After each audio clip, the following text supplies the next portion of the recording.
Je dis à mes patients, croyez le diagnostic s'il a été validé. Parce que si on vous dit que vous avez un cancer ou autre chose, il faut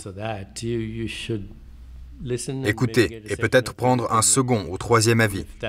Et si c'est validé, alors vous l'avez. Alors croyez le diagnostic. Maintenant, vous pouvez agir en conséquence. Mais ne croyez pas le pronostic. Le pronostic, c'est quand on vous dit « vous avez 3 mois à vivre » ou « 60% des gens meurent en 6 mois ». C'est comme donner la température qu'il fait, en se basant sur la température annuelle moyenne. Si vous êtes de New York et la température moyenne est 24 degrés, ça ne dit pas la température en ce moment.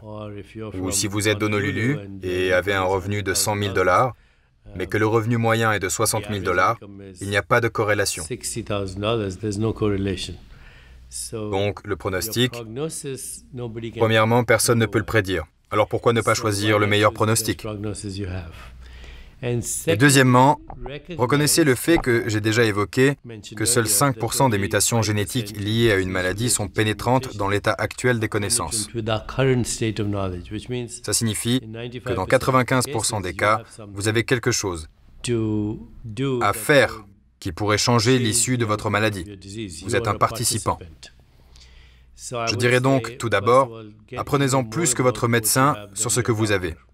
Cherchez sur Google. Consultez la Bibliothèque nationale de médecine. Faites une recherche PubMed. Et assimilez tout ce qui s'y trouve.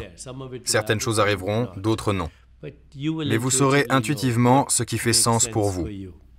Puis explorez tout, en médecine psychocorporelle, en guérison spirituelle, dans les herbes, l'alimentation, le régime, la médecine, l'environnement,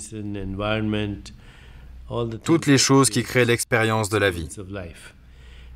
En même temps, pour les phases aiguës de la maladie, utilisez ce qu'on appelle la médecine mécanique. Donc, si vous avez une infection et vous avez beaucoup de bactéries, des bactéries nocives, vous avez une pneumonie. Cet antibiotique pourrait vous sortir d'affaire. Mais vous savez, il n'influencera pas votre tendance à l'infection, ou vos chances de l'attraper à nouveau, ou de ne plus l'attraper. Donc, la médecine est utile. La médecine pharmaceutique, les interventions thérapeutiques, la chirurgie, etc. sont utiles dans, je dirais, 5%, voire 10% des maladies aiguës.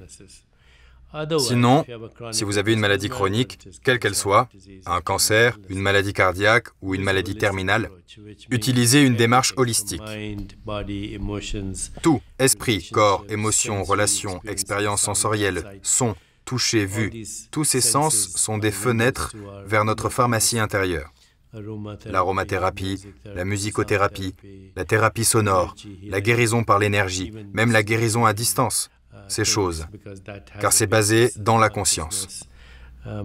Le toucher thérapeutique, le reiki, l'hypnose, la méditation, toute la gamme de tout ce qui influence votre expérience de l'esprit, du corps, des émotions, y compris les relations. Avoir un bon sommeil. Ne croyez pas le pronostic. On voit tous des rémissions spontanées. On en a vu dans les maladies cardiaques. Mais on commence à en voir dans d'autres maladies. Et en fin de compte, dépassez votre peur de la mort. Car la mort arrive à une expérience, pas à vous.